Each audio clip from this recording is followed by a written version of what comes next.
welcome everyone to the second session of the conference. Again, I must remind you that this session, as well as the session this afternoon, will be filmed.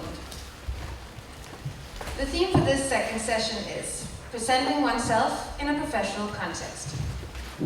In the pursuit of a professional career, a student must learn to promote him or herself by presenting work experience and studying to a potential employer or institutions.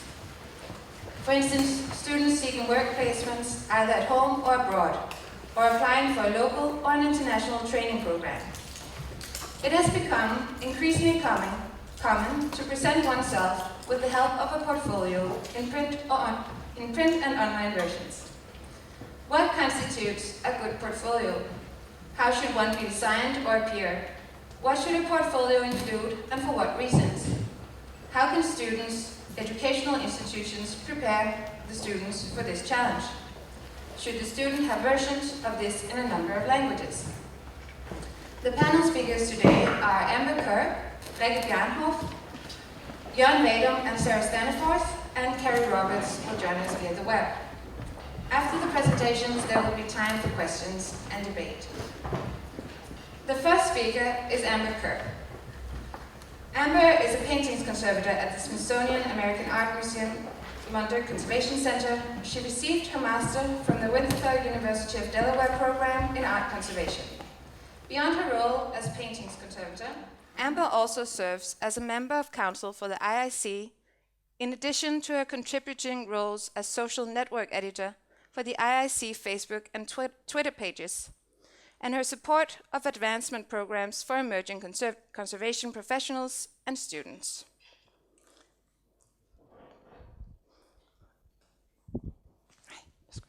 All right, I need to stand here. I've got a little bit of a presentation for you this morning.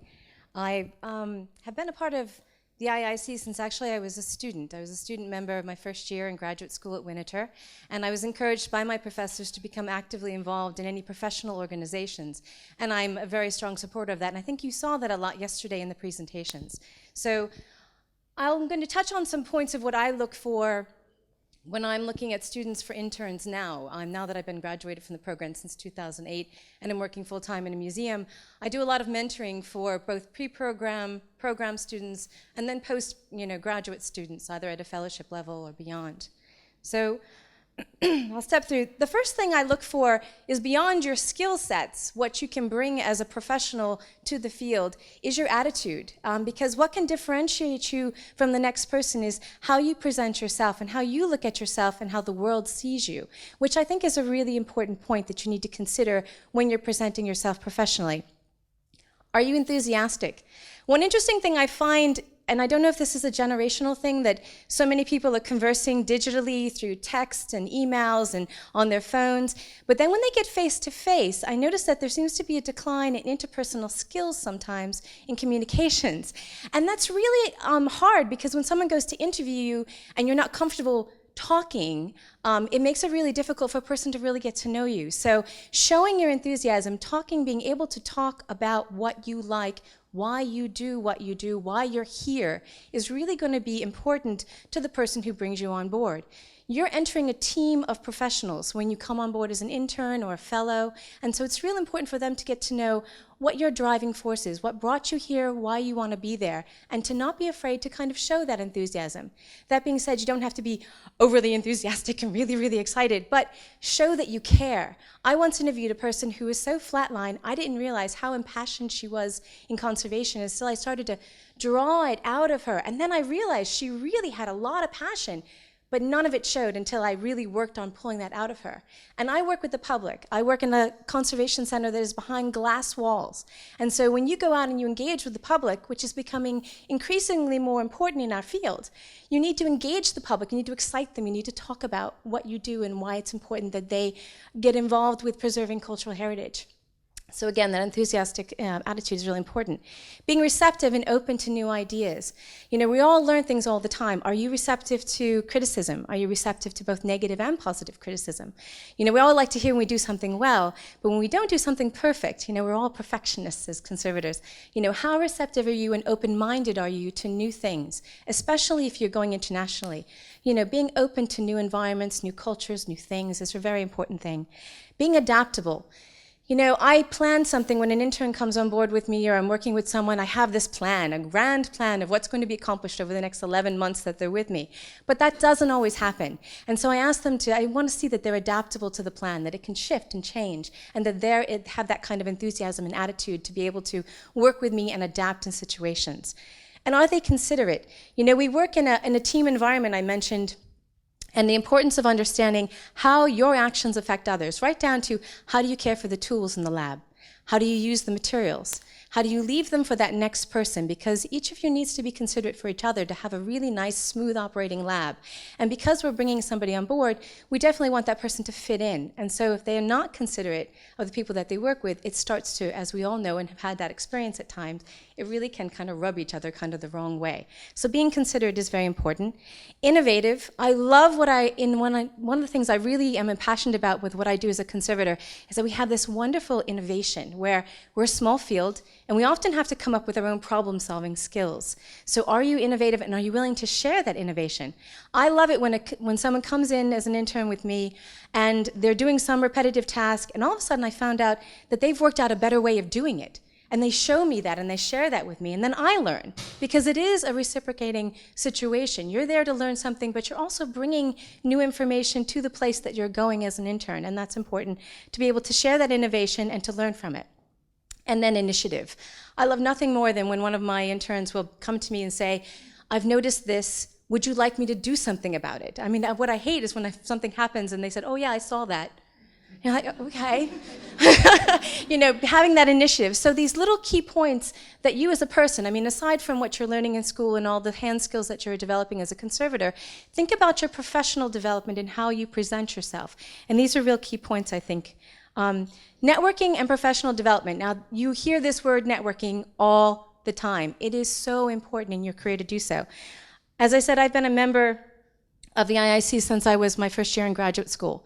And I wasn't able to go to my first Congress, actually, until after I graduated, just after I graduated. I went to the London conference, and you'll see that in a little bit. But since then, I have been able to become friends with colleagues from around the world. I mean, people in Egypt, in Africa, in South America, and throughout Europe. And it's been so exciting.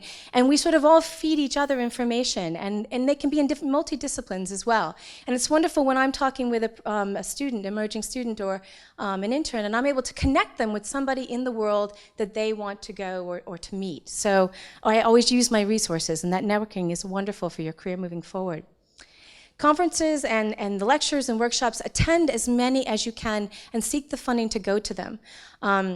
It's, again, very important to be able to introduce yourself professionally, and that's where all those first attributes I sort of listed for you really come into play. Don't just go, you know, take a deep breath and walk up and introduce yourself to people. It's amazing that this field, I've met so many people who are so receptive to meeting students and interns. So you're at a wonderful phase in your career right now where you can actually take advantage of where you are, and people love to hear what got you in, what you're doing there. So most conservators seem very receptive to that.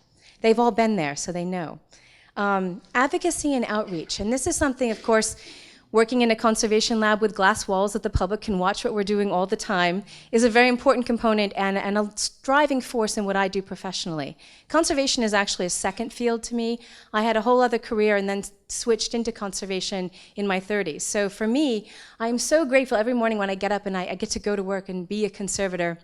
And I never thought that first career I had, which was actually in corporate America and marketing and sales support and regional management, all these like business things, would ever come into play. But those skill sets are so important. So even though you're in graduate school as a conservator, these are things that you really want to, if you can take a public speaking class, if you can take a class on how to, interact with other employees, these are all skill sets that will come into play, because if you get hired as a conservator and then ultimately you're running a lab, it would be nice to know how to manage the people that you're working with and to be effective in managing the public and programs. So always thinking not only about your professional conservation development, but your professionalism and your skill sets there as well.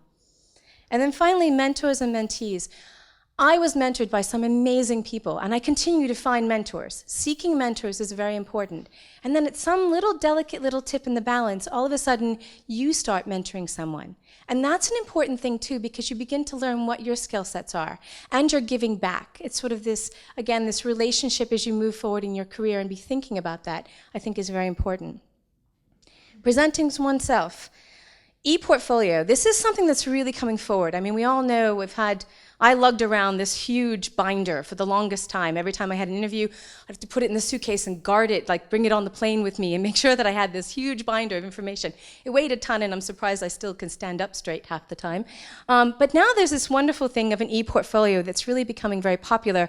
In the States, I think most of the graduate programs, I wouldn't be surprised if by next year or the following year, all of the students in the United States don't have e-portfolios from this point forward. It is becoming that rapidly popular.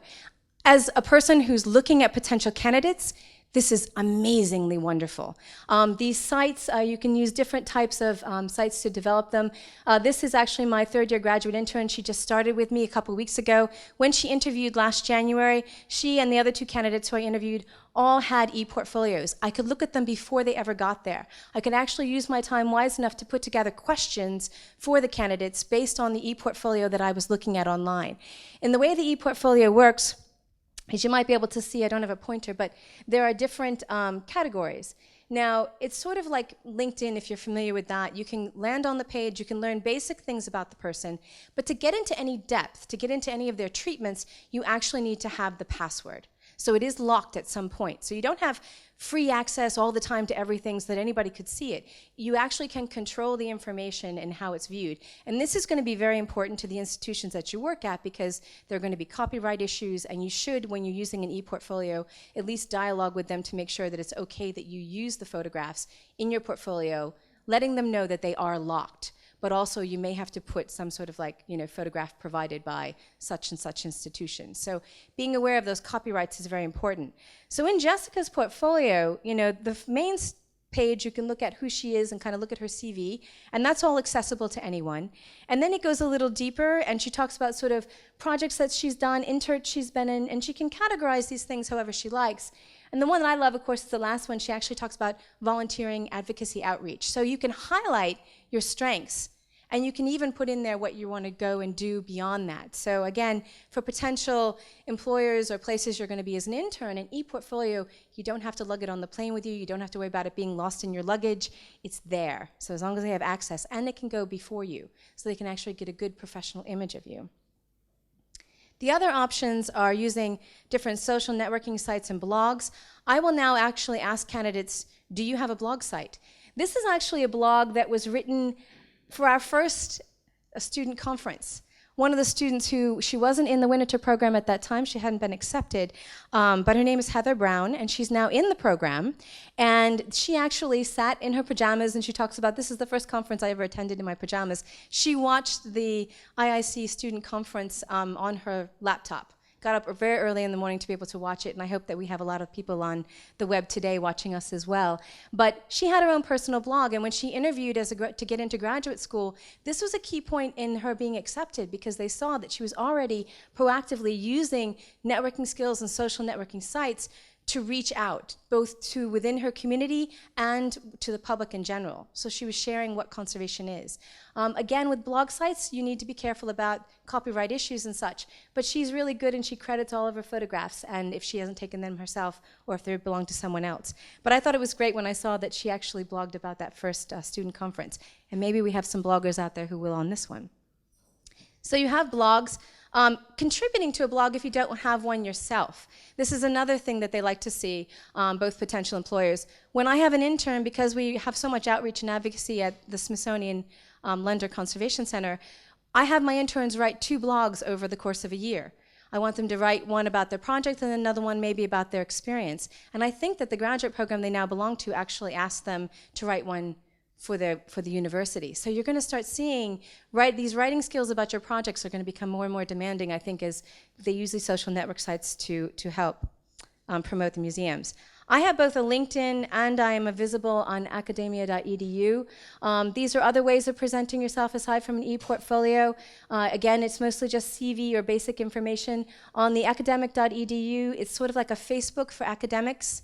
And you can put up PowerPoint presentations, you can put up posters you've done and you've put in conferences, so that other people in the academic world can actually read things you've written. You can put up publications and share that in an academic environment.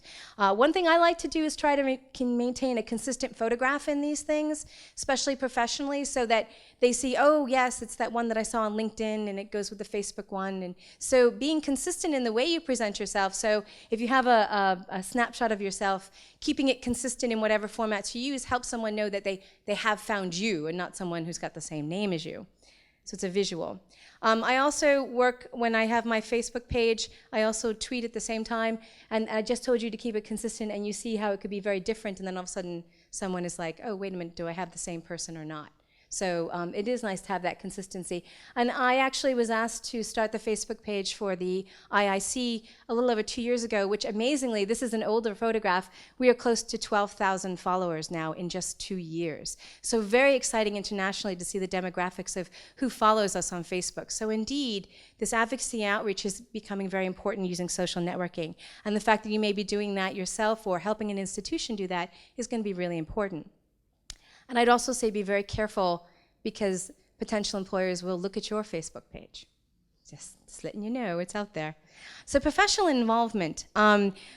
When I first attended the London conference, and here a picture of all of those of us who received Bromell funding to attend the conference, I was very excited.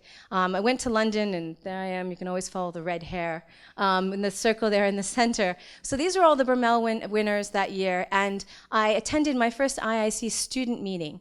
And it was wonderful. I got all involved, and I immediately went up and said, how do I get more active in the IIC? I'm really excited about what's going on. And there was a huge number of students that had attended this conference and volunteered for it. I can't remember, Graham, how many volunteers, but it was tremendous with the students. It was, 30 or so just volunteers. And beyond that, there were students locally who came to the conference too. So it was very exciting to be a part of that. And then I went on, and here you see me actually working with Miguel. In the first one I went to in Istanbul, I was asked to be the first student poster session chair. So actually I pulled together contemporaries from around the world, from different continents, and we actually had our first student poster session, which I'll talk to in just a moment.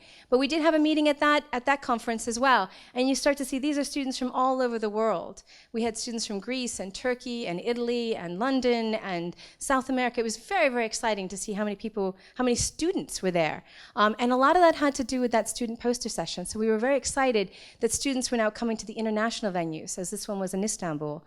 And the next one that you see here was just in Vienna, just this past year in September. So here we are again in an auditorium setting. And what we often do is you'll put together a program, Miguel, and we'll talk about what the students are interested in, what they want, and he runs the program, and I just sort of stand there on the side and listen carefully or interact. But the students have such wonderful ideas, and it's great to hear them. And we've been improving upon things because of that feedback. And I will state that in that lower picture, the person I have highlighted is Adam. Adam, I want you to stand up, because Adam is a really important person. Adam attended the Istanbul Congress, and if I'm not mistaken, Graham, came up with this idea about a student conference. And this shows you how much we do listen, because Adam approached Graham and said, this is it, just going to this Congress? What about for students? What about a conference for students? And lo and behold, that next year, literally within 12 months, we had the first student I'm sorry, here we go. This is a post. Let me talk about the poster sessions, I should say. But Adam was actively involved in getting these congresses started, or these conferences started for students. I spoke about the poster sessions, and these are really important. The first one was in 2010, and the winner of that was Carrie Roberts, who's going to be speaking at the end, the last speaker today on Skype. And she's going to tell you her story about what happened when she applied for this poster and where she is now, which is a fascinating case study. And I encourage you all to listen carefully to what she has to say. And the second one was in Vienna. And here you see 3 students. They shared the poster, and they were from Mexico. And they were so excited to be able to come to Vienna and present their poster. And again, we had students from all over the world. The next Congress is in Hong Kong. And the student posters, though we like them to have a similar theme to the conference, don't necessarily have to. So think about that. We're going to have a call for papers going out or posters in the next month and a half. So look for that announcement. And if you have an interesting research project and want to submit an abstract, please do. And know that there is Bromell funding to help students get to these congresses. And then, of course, there's other funding you might be able to find if you're representing an institution or such. Their museum actually was so excited about the fan projects they gave the poster on, they actually wanted to send them with an artifact to the Vienna Congress, which we were like, ooh, no, that's okay, you can just bring the poster. But the enthusiasm of the museum and the idea that they were representing this museum through their poster and research was just really wonderful to see. And they went on to write an article for the News and Conservation with IIC. So again, you can see where this is happening for students. So now we'll get on to the conferences. So Adam, his blossoming idea about a conference for students, and you should go talk to him. The first one happened in London in 2011, and now we're in the second one in 2013, and we are looking forward to the next one. These are becoming very successful, and I hope with your involvement we can continue to talk about topics that are relevant for you and get the professionals in so that you can talk to them and learn from them, because this is a very unique environment where you get to put us on the spot. You get to ask us very direct questions. It's not just you sit there and listen to what we've been doing, you know. So we're here for you to sort of plug into our minds and ask us what we know. And then beyond that, you've got international organizations that you can join, regional organizations, and community involvement. And when I say community involvement, I don't just mean what's happening in your town or on your block and helping in that way, but I'm talking about the conservation community as well. What can you give back? You know, we all get things when we become members. We all get the publications, and we go to conferences, and we learn things. But what are you doing to give back to the greater community? And I think that's going to be a very important part of where you progress professionally, is what you contribute back, and then who you get to meet in that process, and where you develop professionally through that experience. So that kind of concludes sort of the summary, and I know we're going to talk about many different things, so I'm going to leave the fellow speakers to speak more. But I always love this Chinese proverb, because it's not just a matter of going somewhere and being shown something and remembering something. It's involving. You're being involved and involving other people in what you do. And I think that's a real key component, and it goes back to those first attributes that I told you about that are so important. So that's my little 2 cents for the day. I look forward to your questions a little later on, and thank you.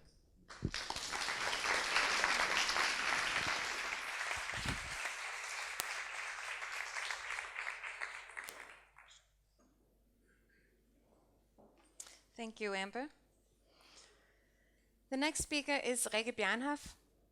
Rikke is a paintings conservator with a master from the School of Conservation in Denmark and has a Master of Public Governance from Copenhagen Business School.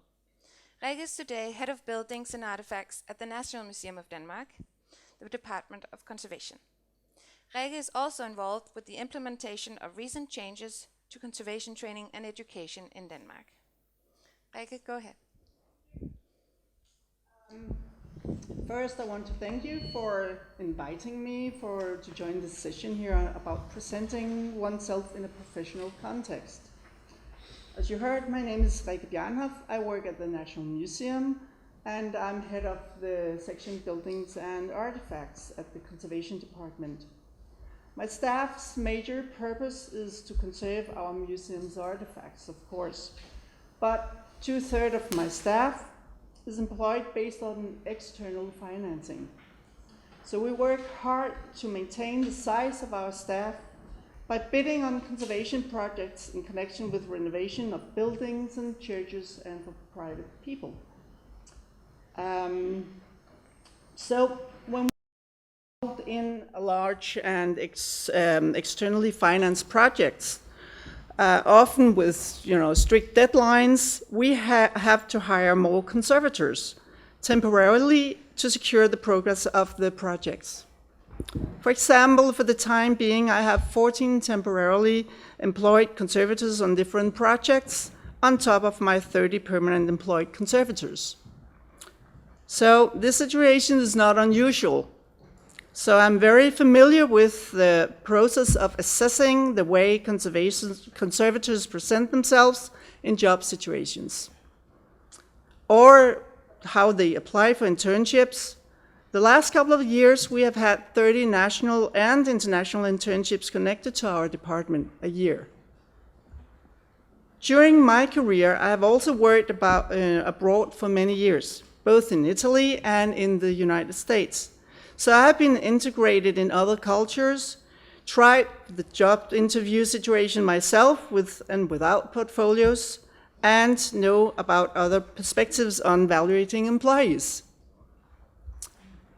What you just heard here is an argument for my qualification for sitting in this session here together with knowledgeable colleagues.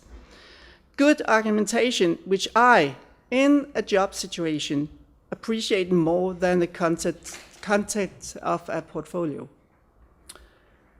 Since everybody joining today is or will be qualified for a job as a conservator, I presume that the interest for the subject lies in what is significant or what differs.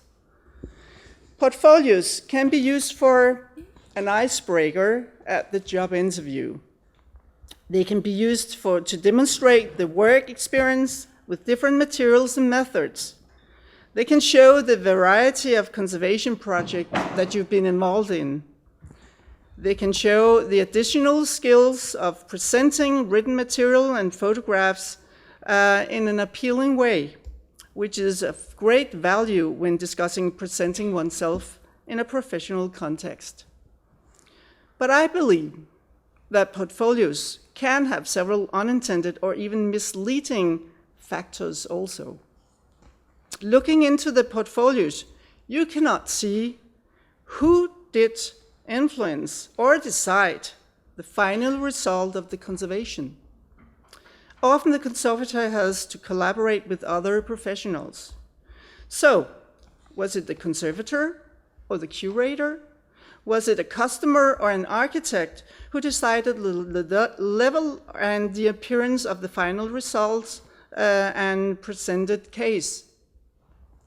How many hours have been used on the conservation? Was there a deadline? Was there a small or large budget?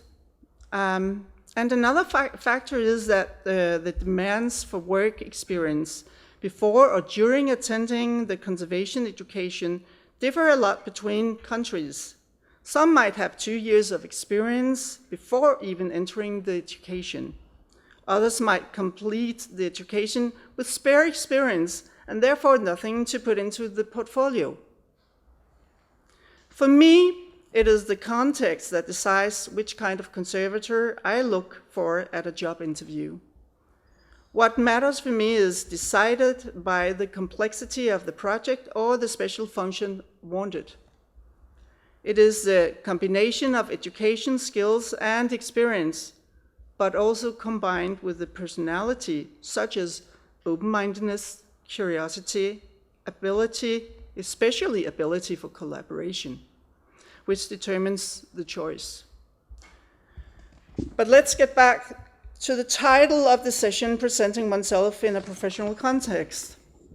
In a way, this is exactly what I'm doing now. But now I'll just turn the subject around and look at the performing issue from the employer's angle for a minute, my angle. So I'm putting myself in your position now, presenting myself to you as a potential employer, trying to have an attractive place for you to work. There is not one correct way of presenting oneself in a professional context. I regard it as my duty as an institution to collect versatility in the combination of my staff and to dare to employ experienced conservators as well as secure employment for young, newly educated, and non-experienced conservators.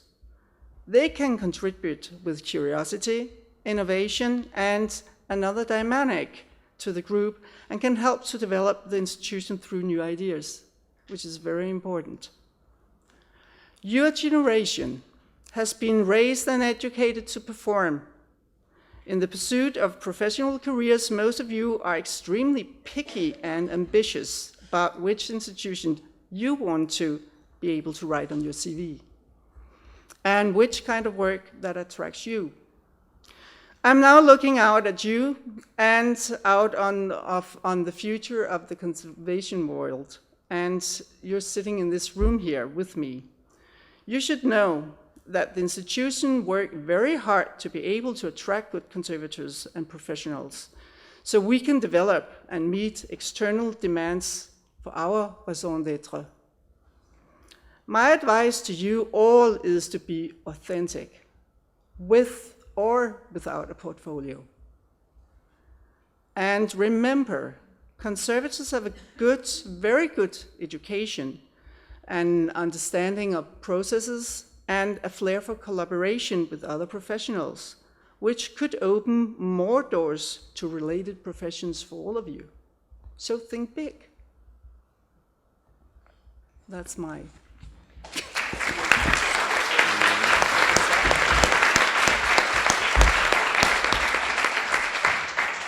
Thank you, Ulrike. The next speaker will be Jørgen Vadum. Jørgen received his education as a paintings conservator with a master from the School of Conservation in Denmark and a PhD from the University of Amsterdam. At present, he is Director of Conservation at the National Gallery of Denmark. He's the Director of CATS, the Center for Art Technological Studies and Conservation, and a Professor of Conservation and Restoration at the University of Amsterdam. Jørgen previously worked for 15 years as Chief Conservator at the Mauritshuis in The Hague. Here you go, Jørgen. Thank you. Now all invitations are set. I'm going to touch on all the subjects that Amber and Ulrike has been touching upon as well, of course. I'm showing you here a painting by Degas and an X-radiograph of it. And as you can see on the X-radiograph at the very far left, there is a figure that has been obscured in the final painting. That could have been one of you.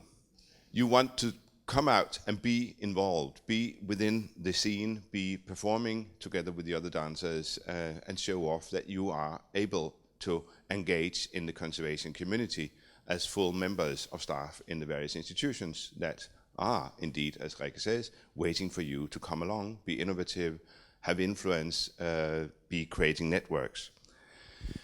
I think having employed numerous people, interns, young staff, more experienced staff, that the majority of the CVs I see are very good indeed.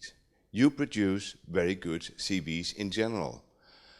CVs that present yourself with the educations, the additional trainings, all the issues that are very close to you as individual beings.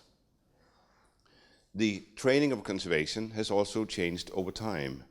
20 years ago, 40 years ago, there was a different attitude. You had a different way of presenting yourself when you went out for a job interview.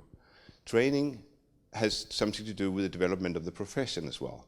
We are training students in a higher degree now to be real professionals also in the academial world, presenting abstracts, presenting papers, full papers, going to conferences, be somebody that has something to offer. So long lists of seminars, conferences that you've attended, as also Amber noted, is something that shows off when you present yourself. We've been training conservators more to become intellectual beings than hands-on beings sometimes. And that's exactly that little change I want to make in my small presentation here to engage in our discussion.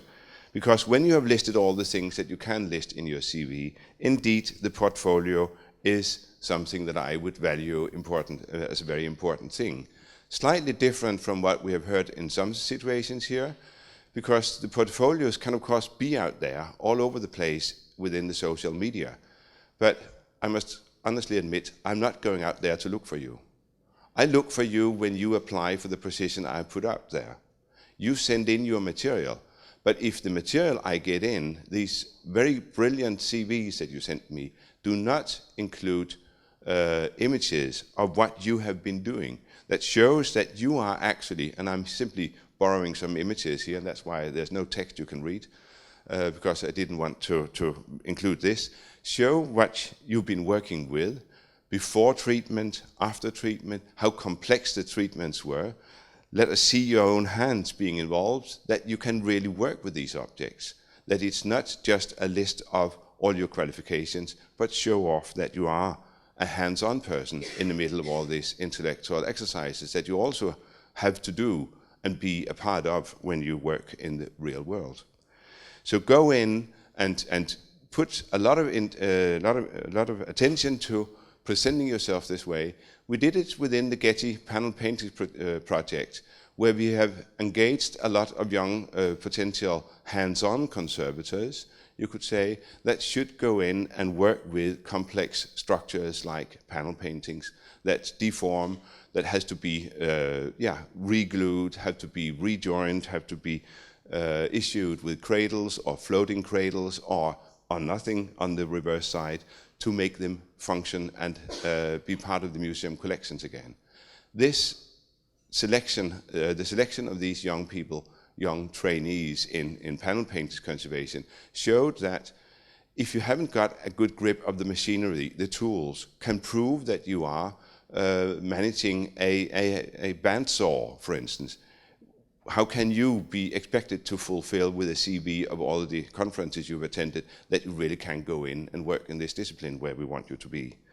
So it's part of showing off for job applications, but also being ready to show, I am at this point in my professional career, I could learn more based on what I have here. So I think it's really good to use images in a larger degree than I see in many of the CVs I've come across so far. Send on these e-portfolios with your application. It has happened a few times, only recently, but it's certainly not something that's very often seen in European applications, as far as I can judge it so far. Talk about your treatment projects, and although it's difficult to understand how much did you decide on in that particular treatment, but then tell it. Tell who was your supervisor, how it was, the work was planned. Just short information that really sets you in the limelight as this practicing conservator, because that's the ones we want to have out there in the institutions. We also want you to write articles, to make papers, to make posters, whether it's for IIC or for ICOM-CC. That also has a poster, call for posters right now. So do all this and be very careful then that you really show what your ability is for documentation, because documentation in the profession is important. Before and after photography must be looking like a before and after, and not like two different settings with different lights, different shadows and different I don't know what, because that just gives away that you are not thinking ahead, that you're not planning to use what you're working with as part of your portfolio. So I would say portfolios, yes, be very careful that you plan them well ahead, because when they're there, we are looking very critically at them. We are looking at all the things that are not in the focus of the image that we see, but at the edges. Is there something there that gives away that you're not completely mastering this situation that you're trying to convince us that you do master? So lining up the various issues that you can do, but also give away with your, of course, letters of recommendation. Be sure that you include all these aspects well with a set of images that can present the variety of projects that you can engage in, that you have your skills in certain directions. We will ask for it anyhow when you come to an interview. Some of you may not come to an interview. That does not mean, however, that your application was not good. Do remember that a situation like the one we had last month, where we had an open vacancy, we got 40 applications. We only take in 3 or 4 for interviews. Doesn't mean that the rest were not good. They were very good. There was just a fraction of them that were not good. So it's all based on what is the need of the institutions. You don't feel horrible or in despair if you're not called in.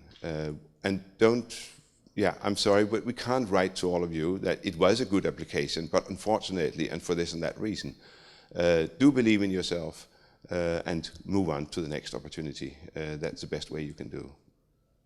I think that's my short contribution to this. Thank you.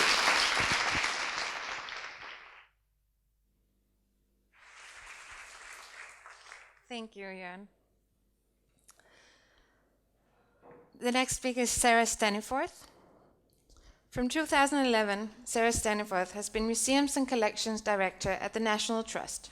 She was Historic Properties Director from 2005 to 2010 and Head Conservator from 2002 to 2004.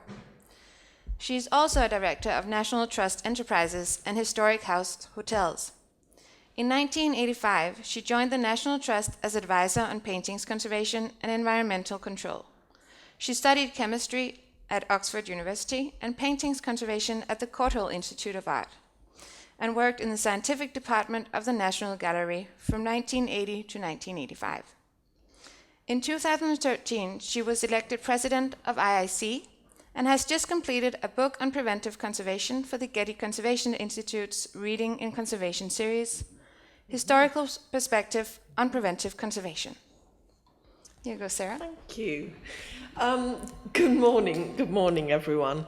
It's really nice going forth because a lot of what I would say has already been said, and I can now carry on very nicely with the foundations laid. And in particular, Rika's last words about thinking broadly about career options is what I want to focus on.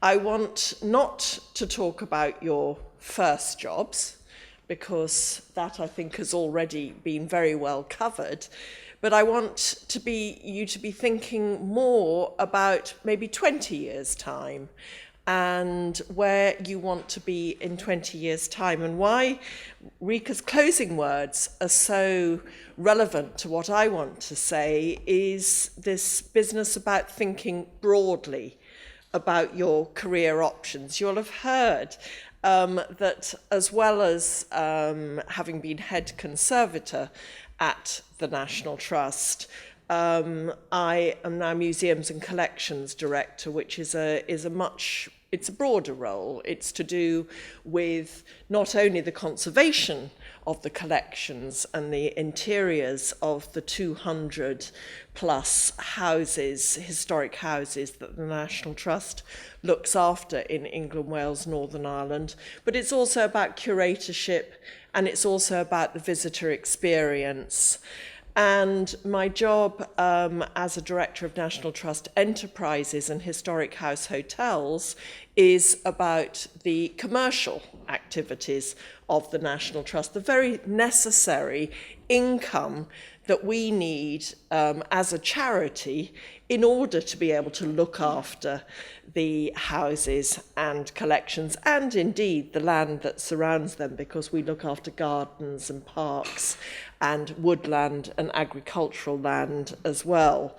So I don't suppose when I was at the Courtauld in the 1970s that I ever imagined that my role would be quite as broad as it has ended up being.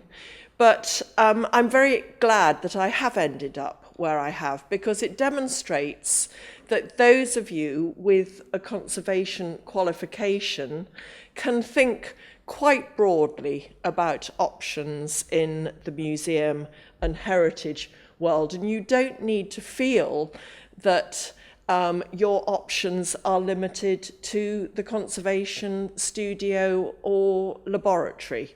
And so that's really what I want to focus on in my talk, how you can position yourself to give yourself as many options as possible in your future careers. Because as Jørgen has just said, when we advertise jobs for conservators, the competition is very great. And of course, in the UK, the competition is from candidates all across Europe. We're not just looking at candidates from within the UK now, and I think it's the same in all European countries, that it's a very international field now. So the decisions that we make about who to interview and who gets the jobs are quite marginal, because you to put it bluntly, you all have very good portfolios, and with the advice that you've heard this morning, I'm sure that you will emerge from courses with presenting yourself very well. And it's very difficult for us as employers to look for those differences between you. And that's exactly why Jorn says that you should not be at all discouraged about not getting an interview. However, there are things that you can do that certainly when I look at applications will make the difference.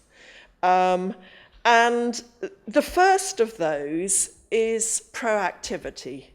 There are a number of people, I'm not sure if there are any in this room, but there may be, who have contacted me when they've been at school.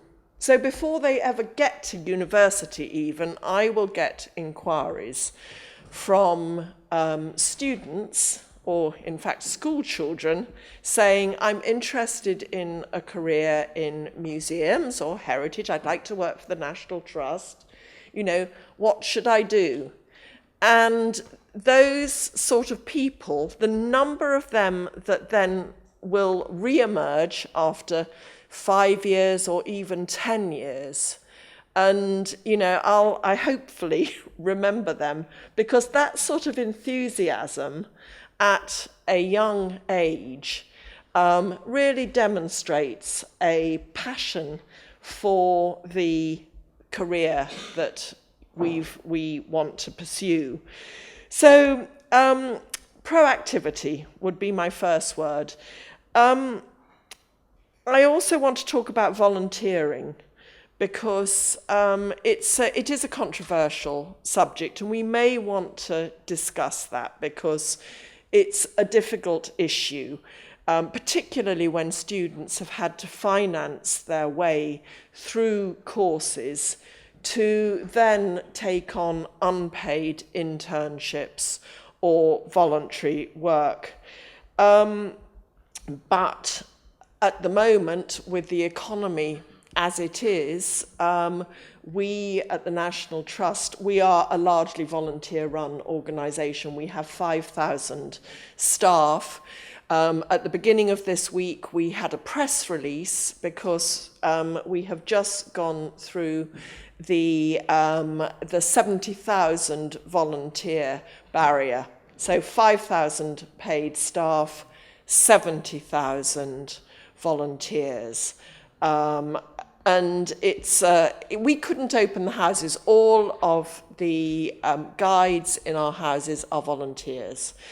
So in the UK, and I know in the USA, Amber has mentioned volunteering. It's a very recognised activity. It is our way of giving back to communities, which Amber has referred to. And in return for volunteering, in the National Trust, we provide training. So we have internships, National Trust internships, which are for 3 months or 6 months or a year. And the return for that is the training that we offer. And it is very noticeable how many of the successful candidates for our roles in all disciplines, and not just the conservation ones, but in the visitor experience, in marketing, where people have done volunteer work, because it has enabled them to understand the ethos of our organisation. But I know it's controversial because it can make our work exclusive, because it limits volunteering to people who can afford to volunteer.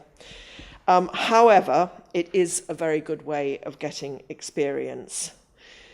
Having got that first job, then there are all the opportunities of positioning yourself within the organisations to really put yourself in the best position for making those next steps, whether they're within conservation or in the wider museums and heritage field. And the first of those is accreditation. I'm not sure, unfortunately I wasn't able to be here yesterday, I'm not sure if you talked about accreditation yesterday, but in the UK, we have PACR, the Professional Accreditation for Conservator Restorers, and that is run by ICON, our UK Institute for Conservation, which at one time was the UK group of IIC and is now independent.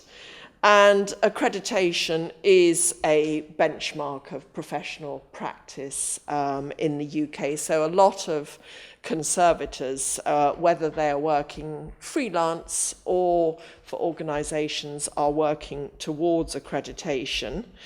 And you might want to think of that as a goal to have in mind. And then there are the other forms of professional development that can be pursued. Amber's mentioned mentoring, both being mentored, but also offering mentoring, attending conferences, writing papers, and things when you're more advanced in your careers, such as secondments to other organisations and sabbatical. I was lucky enough when I was working on the preventive conservation, the readings in preventive conservation book for the Getty Conservation Institute to be given a 3-month sabbatical from my employer to be able to go and work there. And that experience in another organisation is incredibly valuable because every organisation does things differently and you can learn from that. And that's why at any stage of your career, any work experience you can get in different organisations really looks good on your CVs. And so I don't need to say about the characteristics that I would look for beyond conservation skills, because Amber has said almost exactly the same list that I could. Those of good communication skills, enthusiasm, public facing, so important nowadays, because certainly in National Trust properties, our visitors are as interested in the practice of conservation as its products. So all of our conservation products, conservation projects are now done in front of visitors rather than in studios. Can't emphasize how important that now is as part of our visitor experience. And finally, just something about the preparedness of people for work. And in the UK, the Museums Association has done some work to bring together employers and training courses. And this is not limited to conservation training courses, but includes our museum studies courses in the UK, because there is a bit of a mismatch, particularly between the museum studies courses and what employers want, to really prepare people, students, for the workplace. So we have been working, and I think in the conservation field it's better because the museums, well, people like us are so engaged with the conservation courses that I think it's less of an issue for conservators, but certainly for the curators and the learning staff who are emerging from museum studies, there can be a bit of a gulf between what's taught on training courses and what you actually need for starting work. And that's where work experience and internships can really help to fill that gap. So I will stop talking now, and I think we have one more speaker. Thank you.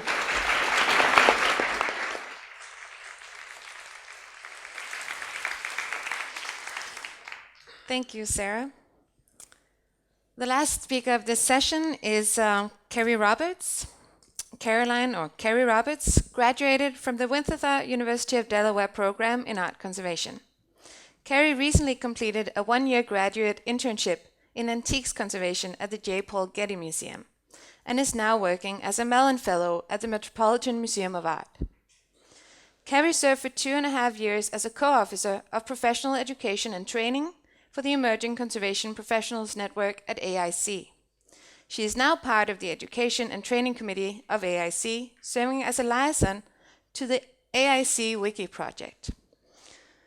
Carrie will be assisted by Amber, since she has a PowerPoint presentation. Are you with us, Carrie? Yes, can you hear me? Yes, go ahead. Good. Can you see me? Or just hear me? Okay. So I'll get started. Thank you. And I so appreciate the opportunity to talk about my experience as a recent conservation graduate.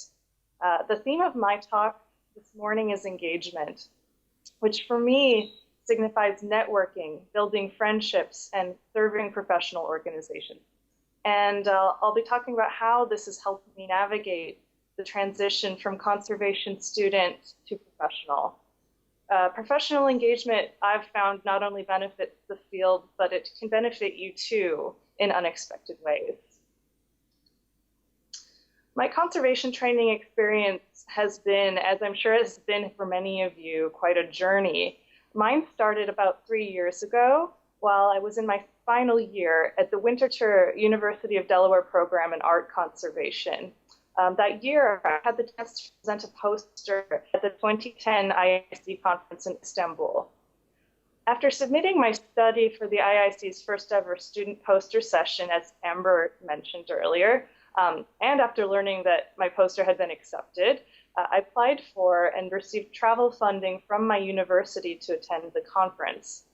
I had no idea just how much this trip to Istanbul would in fact shape my subsequent career path. It was, first of all, such a privilege to be able to visit Istanbul. I distinctly remember how it felt being in Hagia Sophia and how this transformed my experience at the conference. I feel as students, we're all so busy and sometimes so overwhelmed with what we're doing that we can easily forget what we are working towards. And when I was in Istanbul looking down into this space, I felt completely re-energized and reminded of why I had chosen the field of conservation, and I felt completely ready to meet new people at this conference. Now, anyone will tell you, and many already have today, that one of the most important things you can do for yourself as an emerging professional is to attend conferences. Once you're there, though, you have to be proactive. This is something that the director of my graduate program, Debbie Hess-Norris, will often say. Sure, it's great to reconnect with friends and people you know at these conferences, but it's always good to make a goal for yourself, to make introductions to new connections. For example, the two ladies at the center of this photo, they've proven to be great allies to the profession, and I'll talk about an example of this later in my talk. As I mentioned before, the main goal of my attending IIC Istanbul was to present a poster. And this provided a great starting point for conversations with other conference attendees and helped me practice talking about what was a highly technical project to a number of different people, an important skill to have, as we've discussed. Now, the highlight of the conference came on the last day, the highlight for me at least, when Amber presented me with the first annual Student Poster Award on behalf of IIC. Now, for someone who had never attended a professional conservation conference before or traveled to the Middle East in order to do so, this was a really encouraging event. My research was suddenly out there for the first time and visible to many, and I was instantly connected to a global community of conservators. So, Istanbul was transformative for me in so many ways. It reinforced my enthusiasm for the work I do and introduced me to people who are already making an impact. This includes Amber, who's been serving as an officer for both, who had been serving as an officer for both AIC and IIC for some time when I met her. Now, waiting at the Istanbul airport for our flights home, I asked Amber how I could become involved.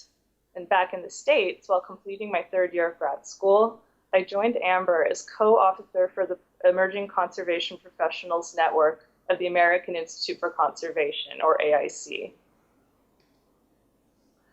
ECPN is a professional network of conservators who are just at the start of their careers. You may have heard of it already. The network is run by a group of students and conservators, recent graduates mostly, who develop resources and activities, conduct research, promote professional advancement, all in support of conservators from the pre-program, so pre-grad school, to recent graduate level. I joined AMBER as a co-officer of professional education and training, a position charged with strengthening ties between AIC and the North American graduate training programs. AMBER and I worked together on a number of initiatives, and in the process, I learned how to write proposals, communicate effectively between different groups of people, and develop programming for the ECPN membership. Here I've included screenshots of a couple of the initiatives AMBER and I worked on as ECPN officers. The Student Research Resource, on the left, is an ongoing project to develop an online platform for student research. Now here's a shot of the survey we created for the graduate training programs in an effort to gauge interest in such a resource and to determine what kind of model we should follow in structuring the resource. This is part of a larger effort to increase access to student research, which, as we all know, often goes unpublished.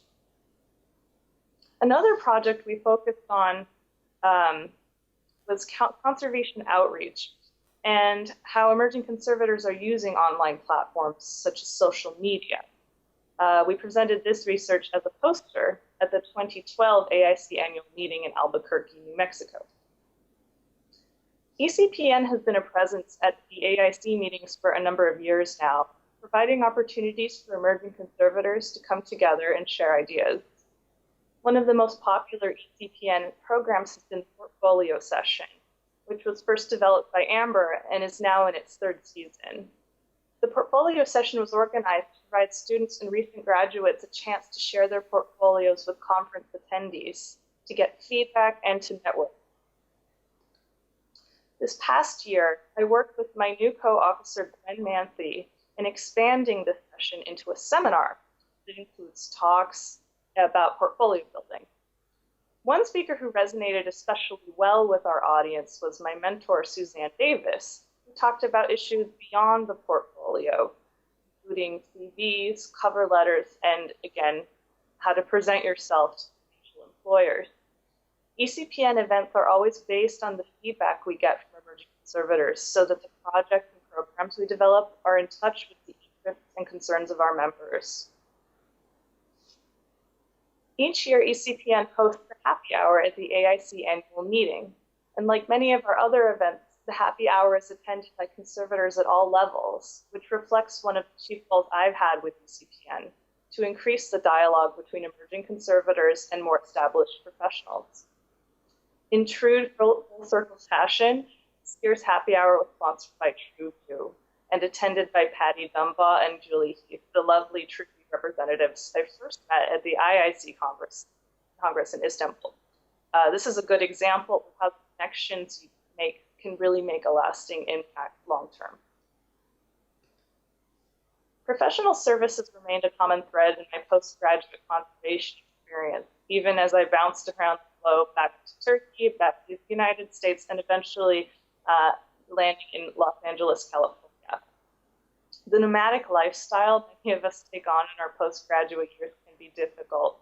And I confess I felt especially out of my element when I landed in Los Angeles for an internship at the Getty. Luckily, ECPN has regional branches, including one in Southern California. Already an officer, I thought, why not get involved locally? And I'm very glad that I did.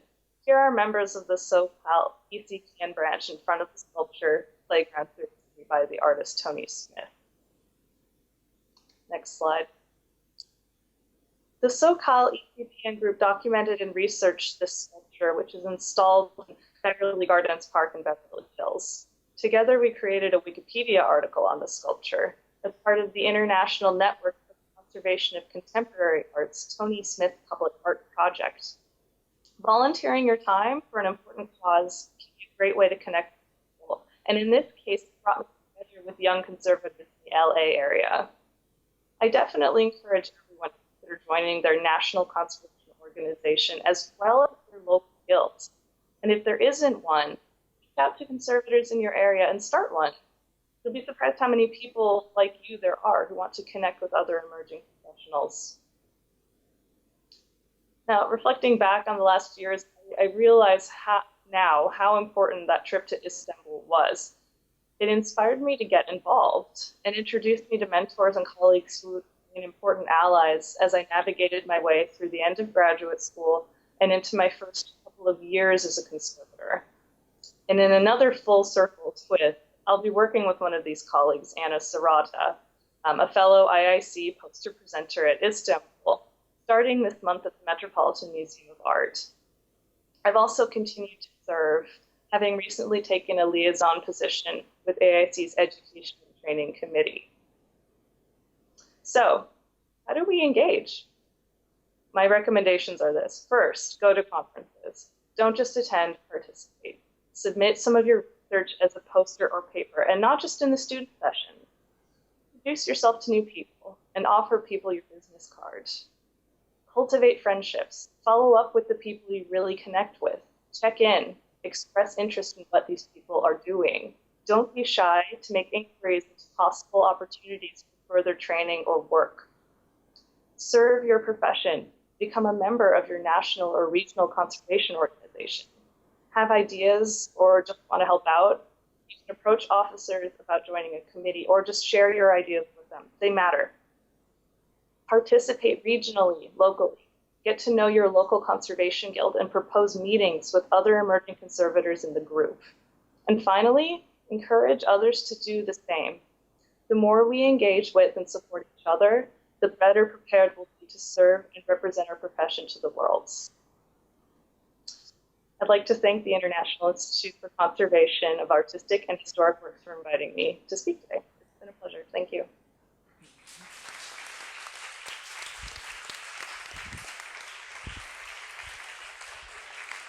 Come and sit.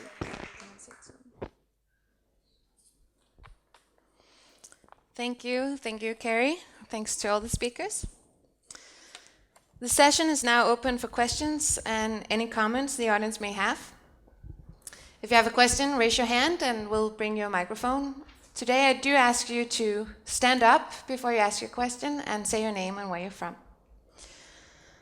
Participants watching the session over the web are also welcome to ask questions or comment via the web stream or Twitter. We remind the participants using Twitter to post questions by using the hashtag, which can be viewed on the IIC Facebook page.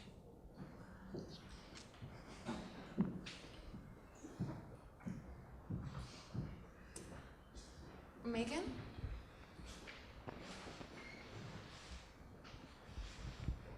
Hi, I'm Megan Monahan. I'm originally from Canada, and I just completed a Crest Fellowship here at the National Gallery of Denmark, SMK. My question is related to the volunteer or unpaid internship issue, which I just think is a good discussion to have. And I'm going to approach it from a slightly different angle that I'm not sure I've heard discussed at other conferences.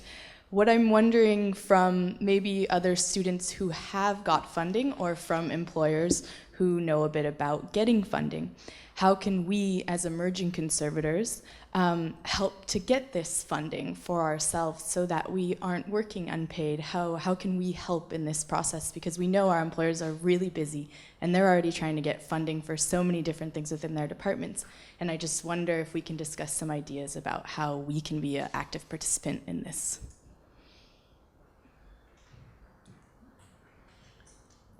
Good question. Good question. Well, shall I think there's a question about length of time. And, you know, I think in the good old days, when the National Trust had a bit more money than we had now, we had 3-year, what we called assistant conservator positions, an assistant curator, an assistant archaeologist positions, which were, in effect, you know, paid internships. I think, you know, when the economy took a nosedive after 2008, it became more problematic, and we now have these shorter opportunities, recognizing that people can't afford to work unpaid for a long period. But clearly that isn't as good an option as a longer term. And we have managed to secure some paid internship, but it is exactly how, as you say, that you know, we are constantly, about half of my life is spent fundraising. So I think you make a really constructive proposal about how can students help themselves to find funding. And I'll just interject a moment to say that one of the things you can do that I've found to be very helpful for me is that if my student has, or the intern has taken a course in writing for fundraising, I mean to write grants, there are courses out there on how to apply for grants, how to help your employer find that money. Because we're not only looking for money, but we're also doing that job usually at understaffed, you know, facilities. And so making that time just to be able to write the grant to help fund your fellowship or fund the internship can be a challenge for the institution. So if you have a skill set where you start to learn how to assist an institution in writing those grants, that's a very important skill set to have, not only to help yourself get funding, of course, but to help an institution get funding. And that's something that you can carry forward in wherever you go. So certainly taking any kind of workshops you can to learn how to write grants is a wonderful thing, and it's a wonderful thing to see on a CV when I have someone coming in. Some students have approached us, you know, at the Smithsonian we do have research grants that we can compete for, and I'll have students write to me and say that they're interested in a particular type of research or conservation treatment. Actually, Megan approached us. It was wonderful to receive her application, and she was actively saying, how can I help? You know, how can I'd like to apply, and what kind of options are there? I'd like to work in modern materials. And it was wonderful to have someone proactively, first off, reach out to us. We have an area in modern materials where we do need assistance. And then to offer up this, you know, well, what can I do to participate actively in helping get the funding for that? And we did apply for an internal grant. We were not awarded it this year, but we encouraged Megan to please don't give up on us. You know, we really need it. And having an active participant really kind of puts her at the top of the pile, if you will, because she's going to help us. And I don't always have that time. I would love to be able to go out and find that funding and apply for it. There are opportunities out there, and being creative. You know, one of the things about networking as students that has happened in the ECPN back in the States is that they share where they got their funding, who funded them when they did have money given to them, and they share that with other students who can then take that information to a potential employer and say, well, I know someone who once got funding from this particular organization. Perhaps we can apply for a grant from there. Again, this proactiveness is really, really important, sort of dialoguing with each other, because a lot of these grants can only be afforded once. You know, I know that Megan received a CRESS. Well, if you get a CRESS grant, you only get it once. Usually it's the same way, I think, with Mellon as well. If you're a recipient of it, it's a one-time thing. You become it, you know, you're a CRESS fellow, you're a Mellon fellow, and then even if you go to another institution, you don't have an opportunity to be a CRESS fellow there. It's that one-time deal. But you can tell other people about it so that they have an opportunity. So networking amongst yourselves and sharing that information is quite vital. Yeah, I wanted to add that, of course, it's brilliant if you can do the fundraising yourself and help the institution to fundraise. On the other hand, institutions have their way of fundraising, and their companies that they want to approach. What I would rather like to see is, like we have the Mellon, like we have the CRESS in the United States, that we develop, and we as institutions press on to develop comparable grants on the European continent, where we have so few opportunities. And I'm struggling, just like Sarah, in using half my life in fundraising, but also trying to persuade companies in Denmark to maybe fund 6 months and 1 year conservation training grant for somebody coming in, because having an education and producing so many very brilliant students in conservation that we do all over Europe, we are terribly behind in getting grants. And I think institutions have an obligation there to do more in order to staff their cut down conservation departments better by having these opportunities for the young generation. And having said this, I think the young generation, you, many of you at least, you are so vital for any institution, and Megan and others sitting here have been at our gallery, and I hope you have the feeling that the ideas you came with, the new approaches you came with, are being listened to. And they are vital for the old institutions in which we sit, us old people, that we get this new feedback and have an impression that you really are at the top of where things are moving. Not on all the aspects, but on some of the aspects. But I think we should try to stimulate institutions, museums, to establish more grant possibilities than we have done so far. We have if I just may briefly, we have on our website an opportunity for people to come and stay with us for 6 months to a year, but you have to find your own funding. We will, as an institution, support the successful candidates very strongly with letters of recommendation that you can use when you go out and fundraise wherever you are, in order to support you, because we can underline that, yes, you that came through to us in an interview situation, or however we do it, that you are the one that we would like to have, and therefore we can support you strongly in raising funding wherever you are. I think what I experience is that when people are during education, then it is easier to find funding for an internship. Very often the people who come to our place is funded in some way by Erasmus or something like that. So I see the challenge is really when you want to be a volunteer afterwards, when you have your education and want a grant to go out and get some experience abroad or somewhere else. That's the challenge, because there are perhaps not a job possibility, and then you want to volunteer, but you cannot do it, for free. You have to have something to eat if you have to come to work every day. So I'm not really sure how to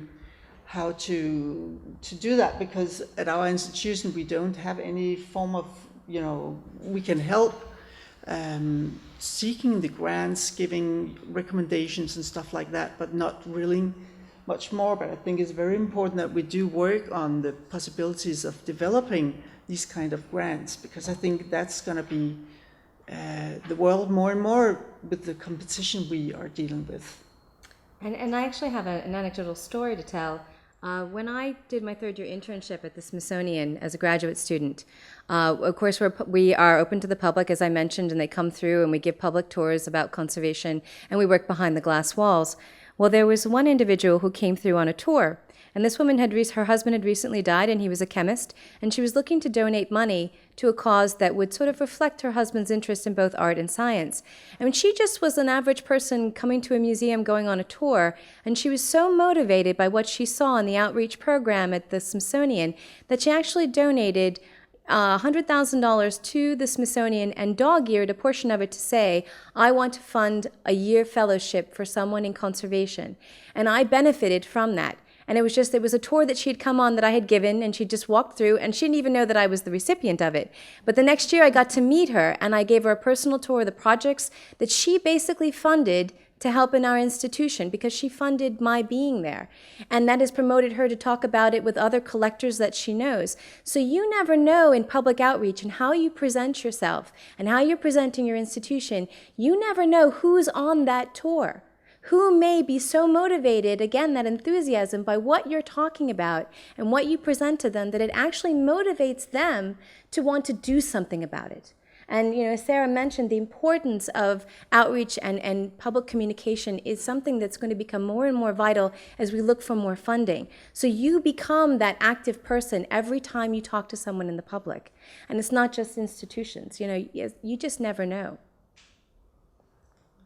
Well, I can add another story about money coming from an old lady who came to see a workshop in our museum, and she donated some money for us, and the whole Department of Conservation went to London to visit our collaboration partner, the British Museum, 100 people went there for the money to network and, to get a good, experience with colleagues there. So it is important, but of course it would also be nice to get money for grants and, for you to travel also. So it is very important.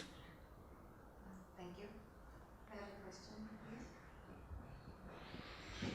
Hello, my name is Anton. I'm from Sweden, and I have a notion about this, that we are doing some work without getting paid.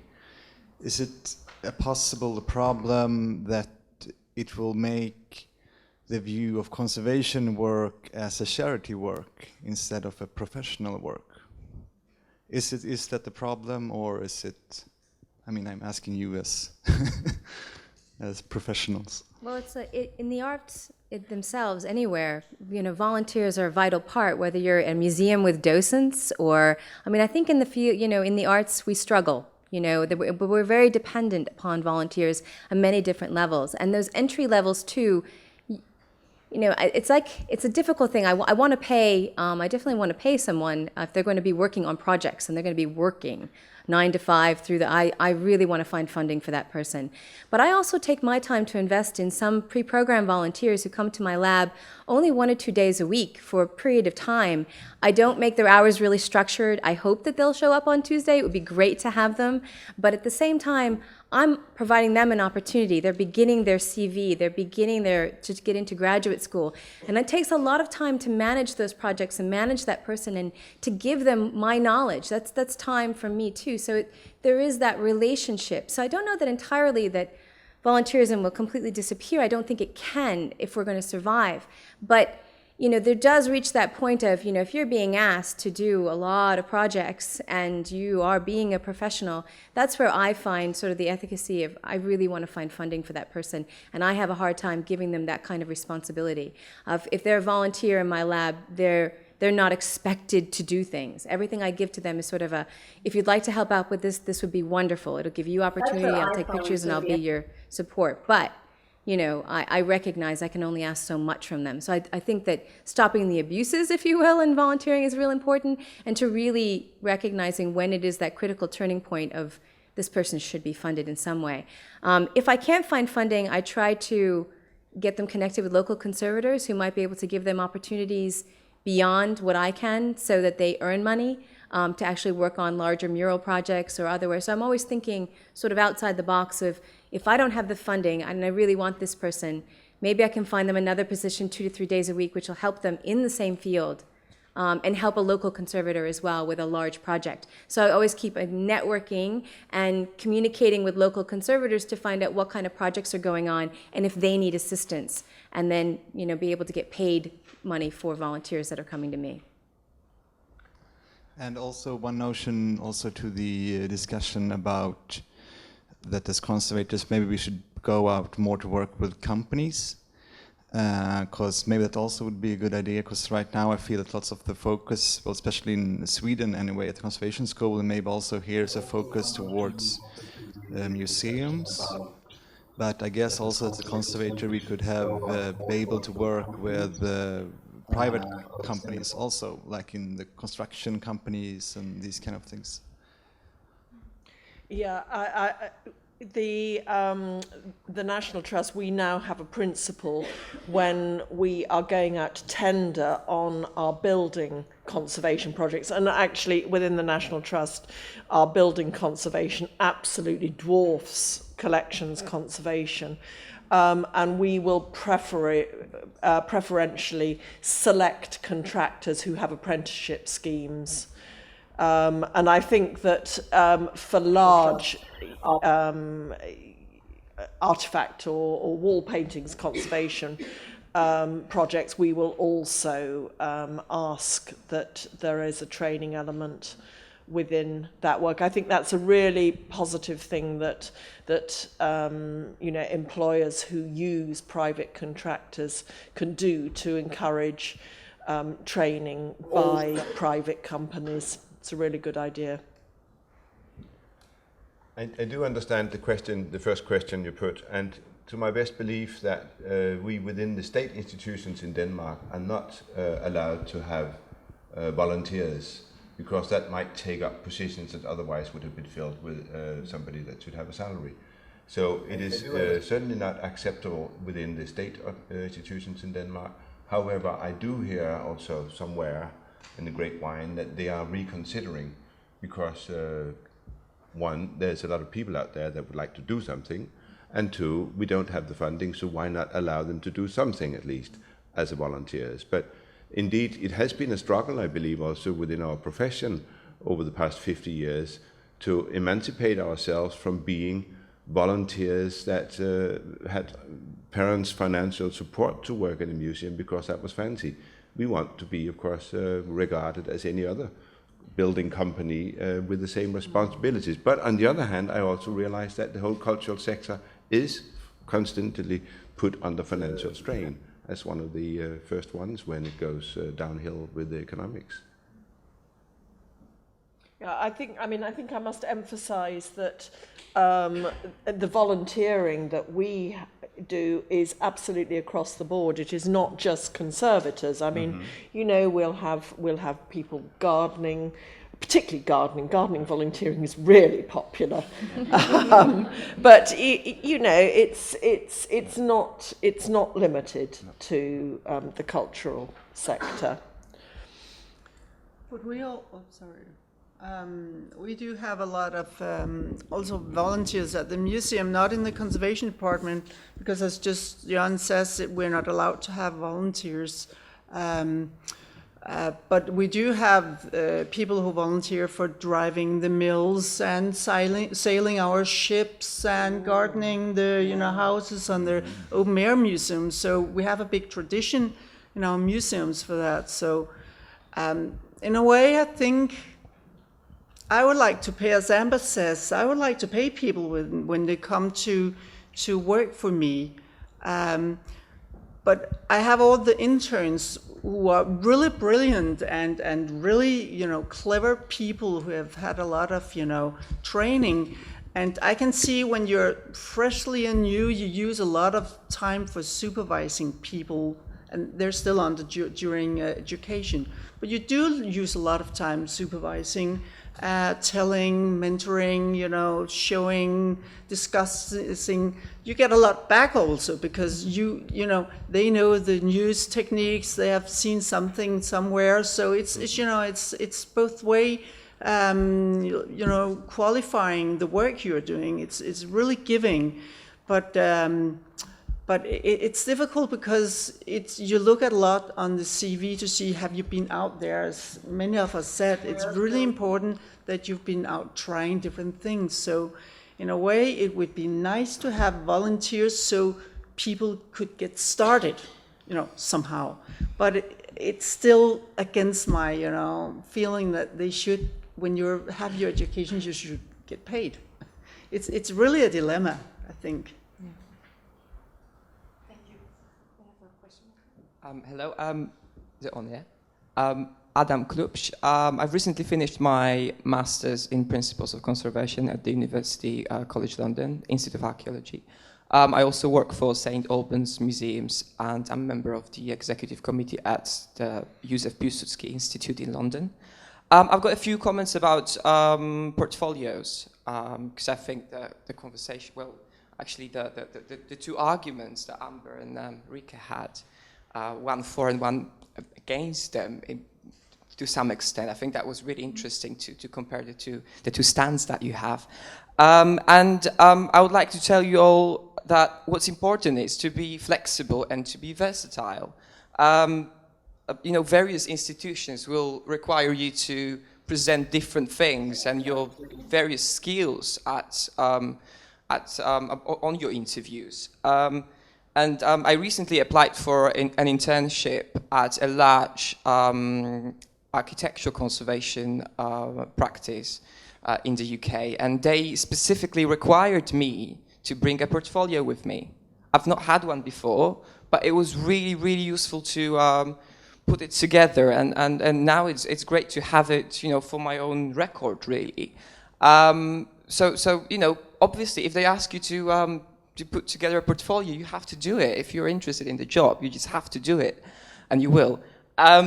But obviously, if the job description, if you're invited to an interview and they don't ask you for a portfolio, obviously don't bring one with you, because if they don't want it, they don't want it. So think about it and always look at what the job description says. Try to address every bullet point. Yeah? Even if you don't have experience in a certain sphere, say, oh, okay, well, I don't know anything about it, or it rings a bell, but I don't have the skill, but I'm willing to learn. So I think that's very important. But overall, I think, again, about portfolios, I think it's very useful to have one. And as I said, even for your own record, even so you can just look back and remind yourself what you've done 4 or 5 years ago. And yeah, just wanted to add to this conversation, really. But yeah, I've got a portfolio.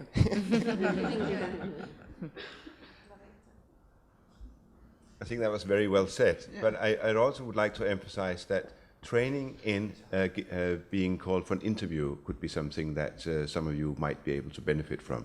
It is a different matter. You have sweaty hands, and there are 5 or 6 people looking at you, and you only got 20 minutes to present everything you know. That is a hard thing, and you need to train for that. You can only train by going to more interviews, but you can maybe also set up something, train yourself together with your colleagues. Try to sit in front of a colleague and tell that person why you are the best one for that imaginary job that you want to apply for. And really get to know how do you sell yourself without overselling, but really do it well anyhow. But just picking up Adam's point about getting to the interview is also really difficult because of the number of applicants. And your point, I absolutely look in a job description, it'll have what we call the key result areas, which are the bullet points.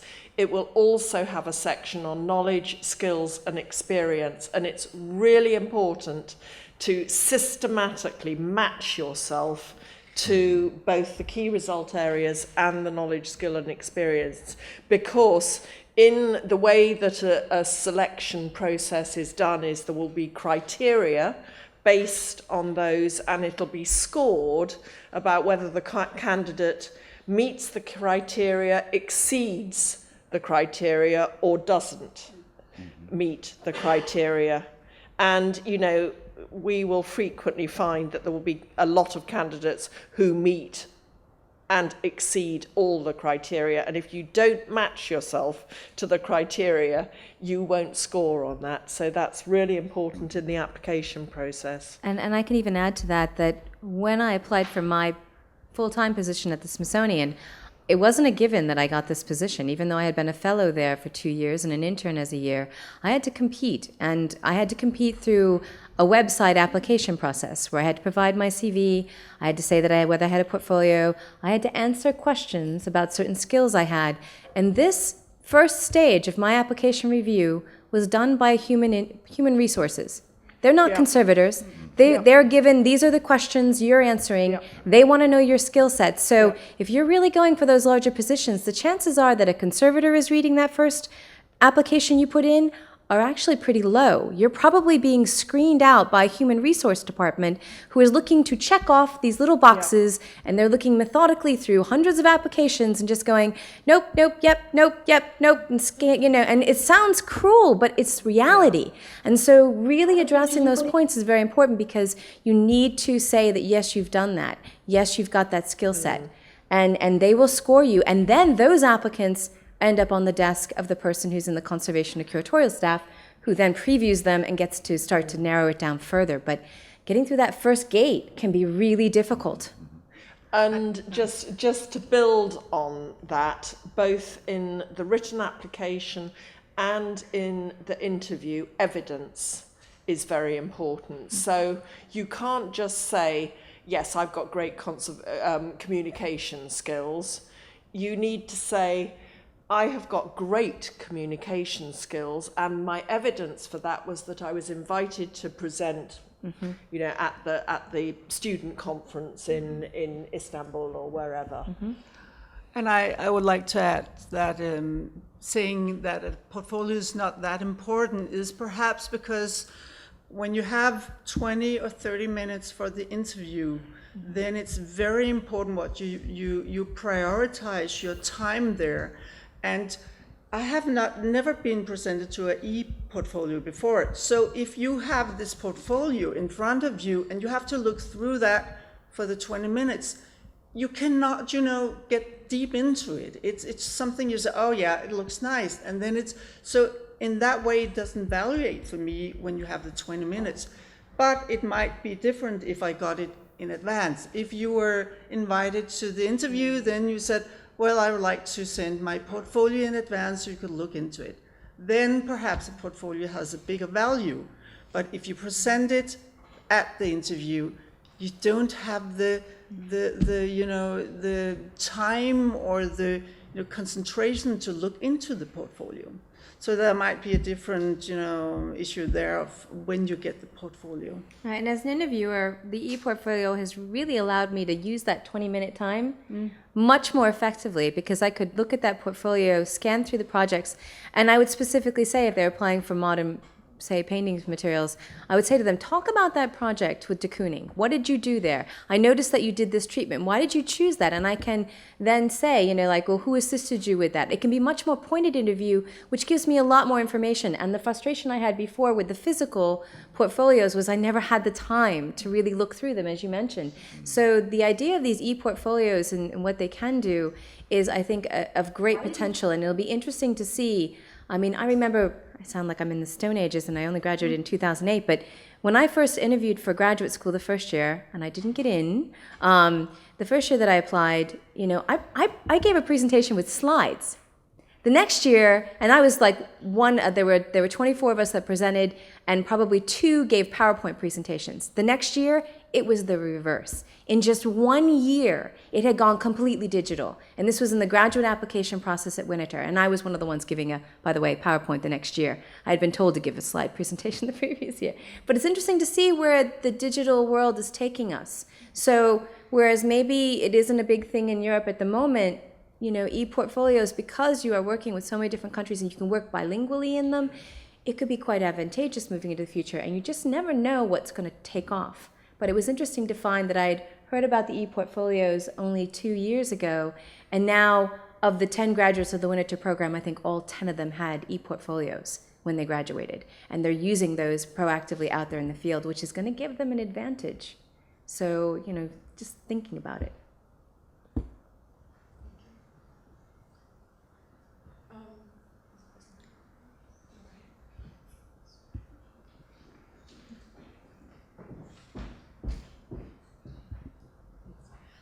Hi, Tilly Tawaktelborn, Camberwell College of Art. I have 2 questions. One, in what ways are conservation departments at institutions involved in museum funding? Are they going to, I know that these large institutions have different gala events and everything. Are you waiting for the little old ladies to kind of come by on a tour, or are you going out and participating in these things? And what ways can we be involved? And if we're volunteering, is there a way that maybe the volunteers who are young and fresh and excited and the new students, can they go to these fundraising events and try to talk to people about conservation and why they're passionate about it, and maybe get these little old ladies to participate more instead of waiting for them to stumble past the studio? And then I also have a question about how when we address the bullet points on our CVs and cover letters when we're applying for these jobs, if we don't meet it completely or we have a little bit of experience, how is that viewed? So if we say, I've assisted with something, but I'd like to learn more, does that mean that we meet it or that we don't meet it? Or how does that get viewed in the application process? God bless the little ladies. That's all I have to say. I don't think we were not actively looking for this woman who walked down the aisle and came through this tour. That's why I kind of say, always be on your best foot forward. You just don't know. I don't go out there soliciting everybody in the tour like, oh, there might be somebody on this tour who's going to give money. I don't think that way. I have a consistent way of presenting conservation, and I think about how do I get this audience to recognize the significance of this field so that we can sustain this field? I figure if I heighten outreach and public awareness to conservation, I'm contributing to planting that seed in someone's head. So when they go back to their small town in America or wherever they are, and they look at their little historic society and they go, wow, that piece of artifact is really falling apart. Do we have anybody who can care for it? You know, I met a conservator. There are people out there who are trained to do that. And then all of a sudden they realize, well, maybe we need someone to look after our collection. And maybe they take that initiative and they move forward. That's my hope. I can only put my best foot forward every single time I engage. And I encourage anyone who works with me to think that way, because you don't know. So I don't know that I proactively look at, you know, those tour groups like, size up, you know, the old ladies in the group.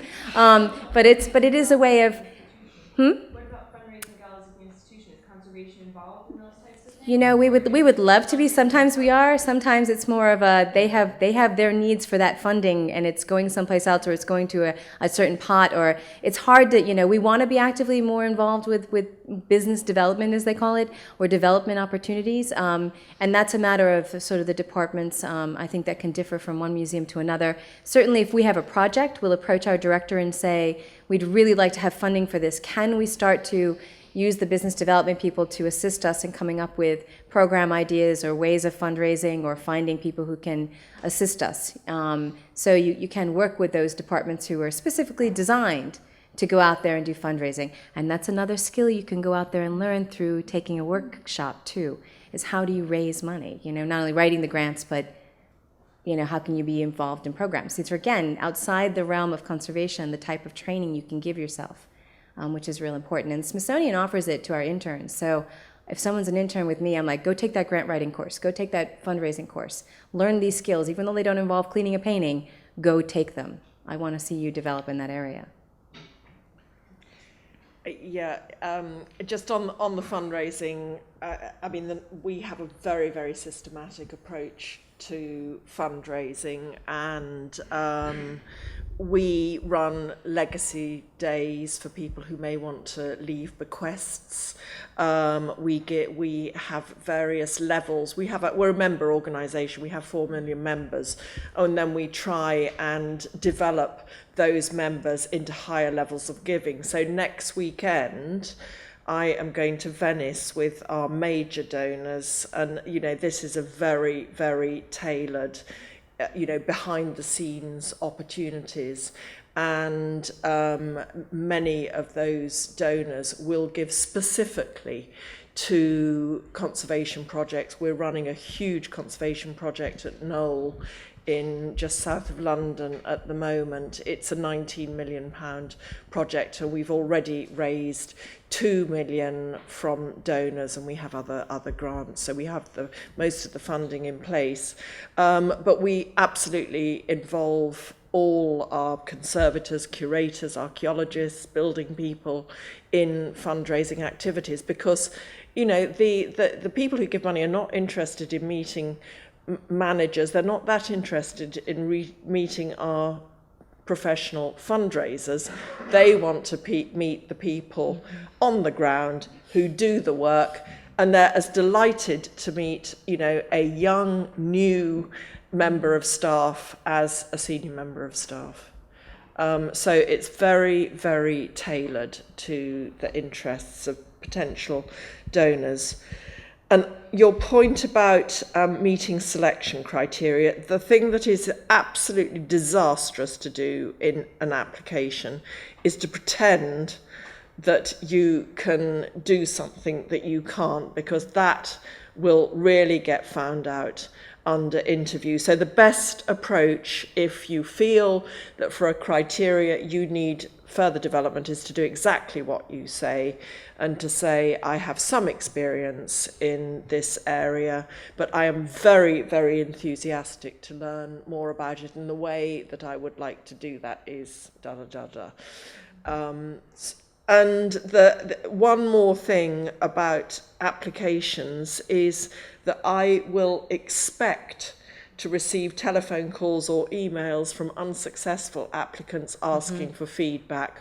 Always ask for feedback, because that will improve your chances the next time round. And you will see, don't be put off in an interview if the people who are interviewing you are scribbling away. Because one, we write a lot in case anyone accuses us of not conducting a fair process. So we always record, answers to questions. We ask all the candidates the same questions, so it's a level playing field. And that record is not only there to ensure fairness, but it's also there for when candidates ring us and say, why did we, was there anything that I could have done better? And then we are in a position to be able to give feedback. And we will say, if we have caught someone out bluffing, we will say that, because that's a really important lesson, not to pretend about things. It's, inevitably, no one is perfect. No one is going to be experienced in all areas that are required, and you just have to say so. Thank you.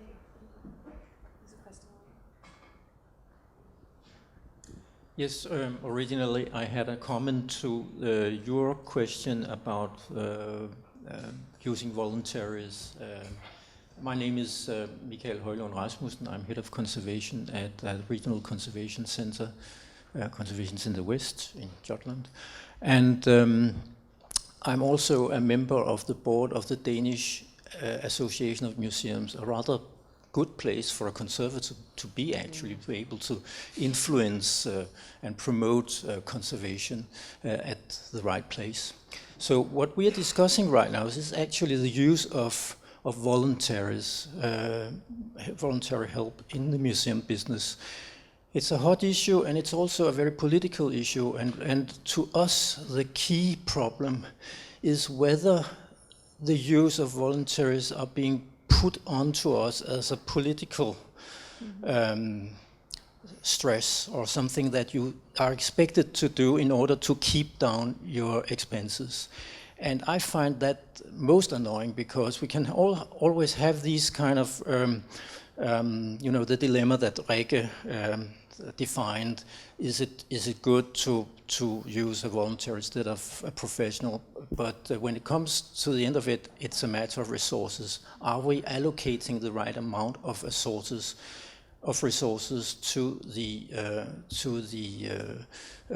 cultural business, to the keeping of the cultural heritage? And that is, in the end, a political question, especially in this country where most funding comes from state and city councils.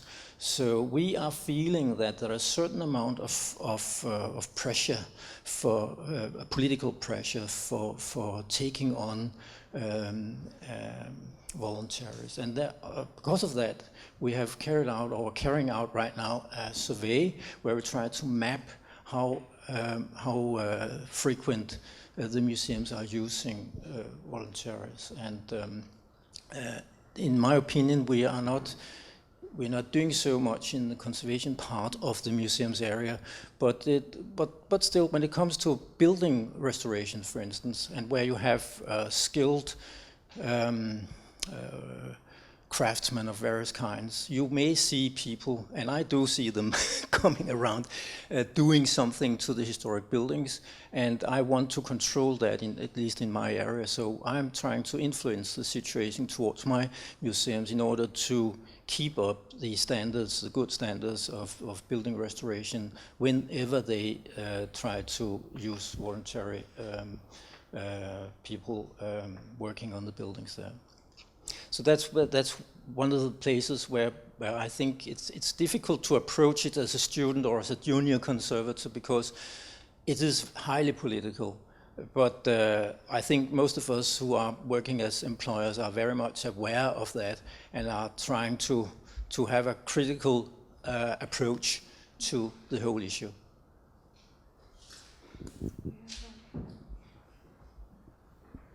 Wilson Horry, the difference between approach to volunteering is considerable across different cultures. And this is a very international group. I was reminded, I was in Spain in the botany department, and I said they were dealing with their collections, very large collections in the Madrid Museum. I said, do you use volunteers? Of course not. We wouldn't let volunteers come here. At Manchester Museum, we were packed with volunteers. We used them all the time. These people who had volunteers as students, as housewives who wanted to fill their time during the day, as retired people, and they were really enjoying themselves. They were good botanists. They were amateur botanists. They were learning about botany. They were learning botany as students. They were using their botanical skills as retired people. So there's a completely different attitude across different cultures. So you cannot make these judgments. Is volunteering good? Because it's wonderful in some places and it's anathema in others. So you may go from your country in Denmark where volunteering isn't normal. You go to England or the States where volunteering is the normal practice. I'm a museum mentor. There's a heritage centre which is run by volunteers. They don't have any trained staff. They don't have any paid staff. It is done by volunteers. It is a completely volunteer museum, and I'm there as a volunteer advisor, advising them on professional practice. And in many cases, their practice is better than the professional practice of the people that they think they're poorer than.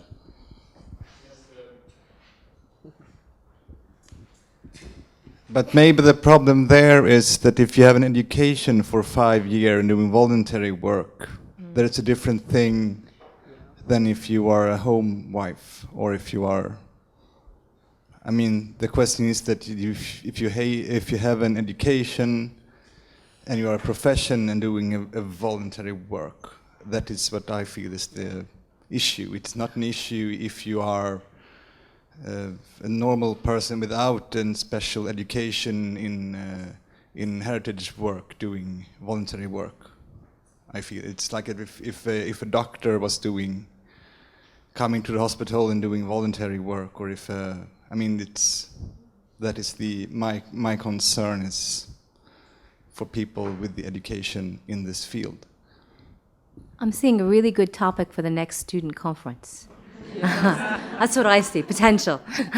I see, but now this is where, when I'm serious though, when we look forward to the next, conference for students, we want the feedback. And there are issues like this that get, that come to the surface, sort of percolate to the surface in this dialogue with professionals on this panel, that we then take and we put into the next one. Last time it was, how do we present ourselves? How do we get out there? And then here you have this conference, going on where we're voicing ideas.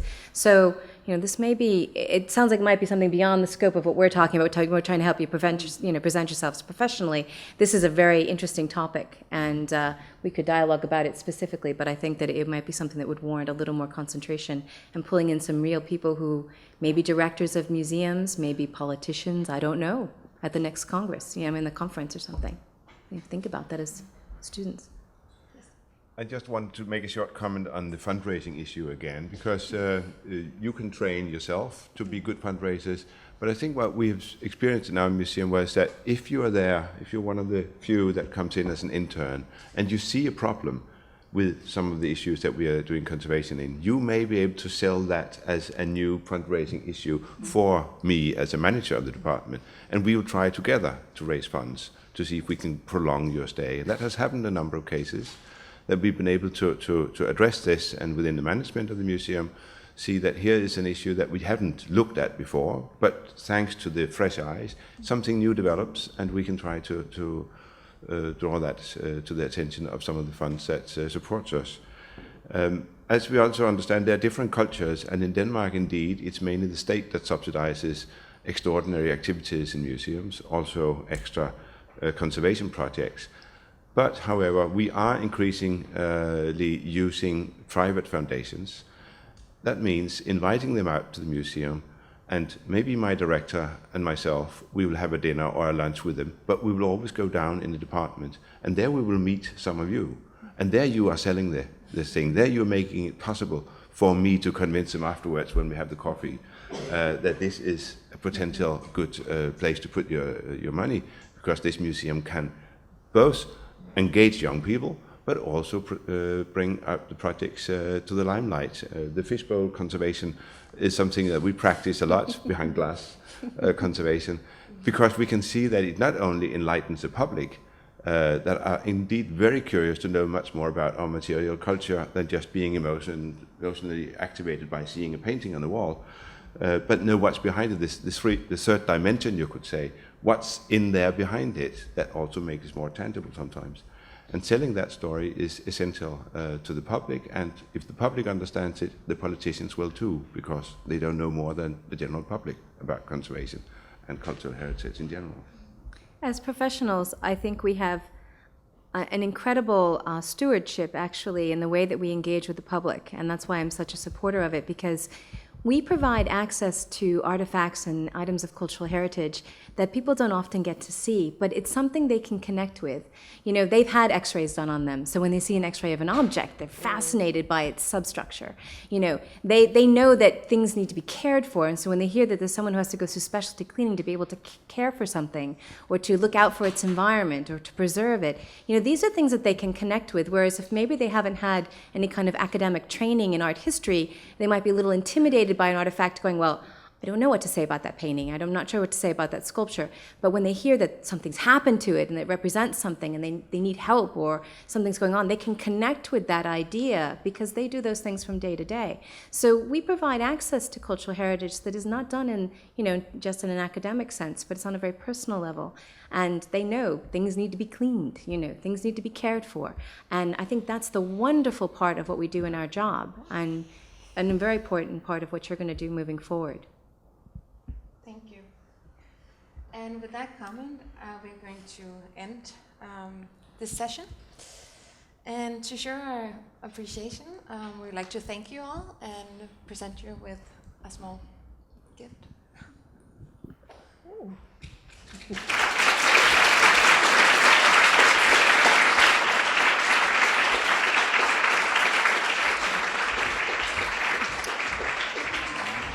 Thanks to you, Carrie, as well. Thank you. Thank you. A brush.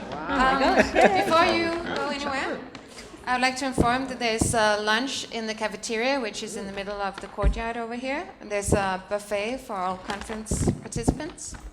And after lunch, we will start the session here again at 1:30, so you have about an hour and a half. But before you go, I would just shortly like to give the floor to Welson Horry for just a small... I'm Velson Hoare, I'm treasurer of IIC. So IIC unusually is giving away a free gift of this, a free volunteering opportunity.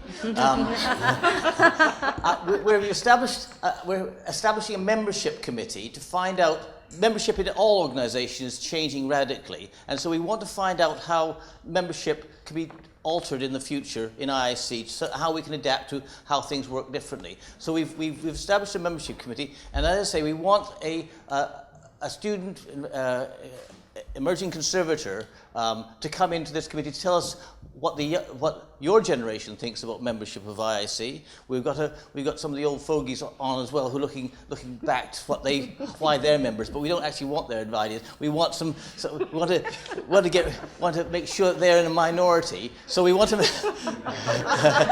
So go for it. Well, but they're not.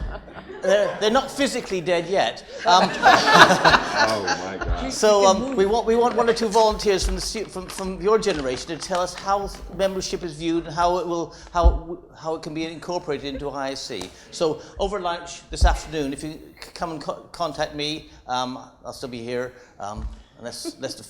Okay, I shall be able to be here physically. Come and contact me later. Thank you.